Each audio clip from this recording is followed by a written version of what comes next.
दुनिया की जानिब। बॉलीवुड सुपरस्टार सलमान खान को कत्ल की मुताल्लिक धमकियों का सामना है और अभी ने 30 अप्रैल तक कत्ल करने की एक और धमकी मौसूल हुई है। एक नामालूम शख्स ने मुंबई पुलिस स्टेशन में 10 अप्रैल को रात 9 बजे कॉल की और अपना तारुफ जोधपुर के रोकी भाई के नाम से कराया। रोकी भाई ने पुलिस को धमकी दी कि वो 30 अप्रैल तक सलमान खान को कत्ल कर देगा। पुलिस ने फौरी तौर पर तफ्तीश का आगाज करते हुए कॉल करने वाले की लोकेशन का पता चला लिया। कत्ल की मुताल्लिक धमकियों के बाद सलमान खान ने हाल ही में अपने लिए एक बुलेट प्रूफ गाड़ी खरीदी है और इसे इंटरनेशनल मार्केट से बरामद कराया, क्योंकि अब तक वो इंडिया में लॉन्च नहीं हुई।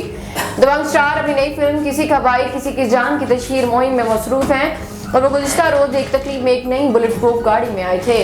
पाकिस्तानी ड्रामा इंडस्ट्री की मुस्तनफा और नॉवल निगार साइमा अकरम चौधरी ने कहा है कि वो कम से कम 2 साल तक रमजान ड्रामा नहीं लिखेंगी, क्योंकि वो काम करके थक चुकी हैं।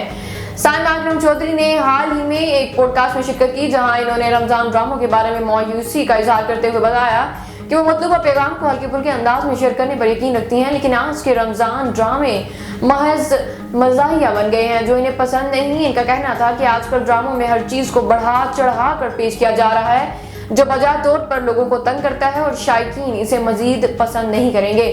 हर सीजन में 4 ड्रामे बनाना भी लोगों को अच्छा नहीं लगता।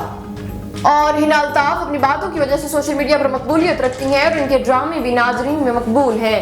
हाल ही में इन्होंने फिल्म में शौहर आगा अली के साथ काम करने की ख्वाहिश का इजहार किया है। इन्होंने कहा कि अगर वो फिल्मों में काम करेंगी तो वो अपने शौहर आगा अली के साथ ही काम करने को तरजीह देंगी, वरना शायद फिल्म ना हो। अलबत्ता कोई बहुत ही कमाल की कहानी हो तो देखा जा सकता है।